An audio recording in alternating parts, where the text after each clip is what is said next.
Салам достор, биздин каналга жазылыңыздар. Башкалар көрсөтпөгөндү биз көрсөтөбүз.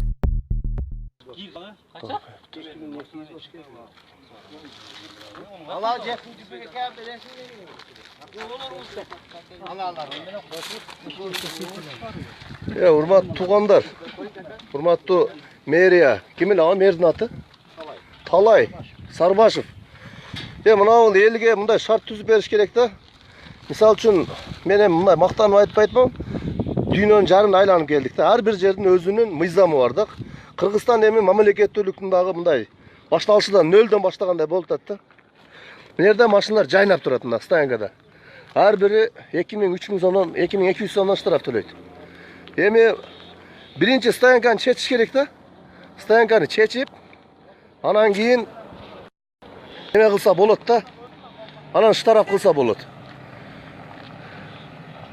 Ошон үчүн Талайбек Сарбаш көңүл бөлүп коюшуңузду өтүнөбүз. Талап кылабыз. Жөндөн жөн эле машиналарды жүктөп кетип атат. Стоянканы чечип бергиле биринчи шаарга.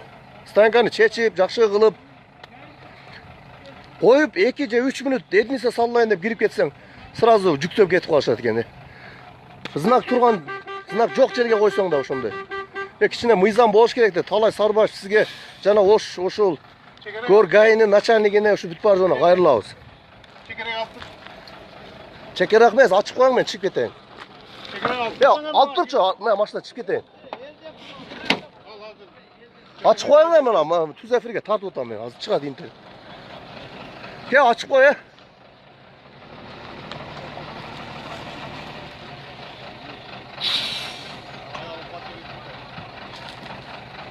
Мыйзамдуу биринчи ушул стоянка, парковкаларды мамилеге шарт түзүп, анан кийин күрөшсөң жарашат да эл мененчи. Ар бири 2200 сомдон. Ачып атасың го, аты жөнүң ким? Атым Талант меник, Анарбаев. Жок, эмнеге ачып атасың? Ачып коюң, мен чыгып кетейин. Жок, биз ачалбайбыз деп. Биз келген жокпуз да машинаны. ГАИлер келсе, ГАИлер. ГАИ кана ошо ГАИ 2-3 мүнөттө эдинисе салайын деп кирсең да. Кайрыла турган жерге кайрылыңыз, кароолго орой мамиле кылбаңыз. Сиз түртүп атпайсызбы? Мен түрткөнүм жок. Мен түрткөнүм башкача болот. Сиздин менчигиңиз эмес. Сиз только дарбазаны ачып жабышыңыз керек. Сиз чык дегенге акыңыз жок. Сиз кайсы мыйзамда бар экен ошо? Сен чык дегенчи. Менчик бул жер. Менчикке киргенге да болбойт. Менчик каалаганда элди тырышса болобу? Сизге телефонго тартканга болду.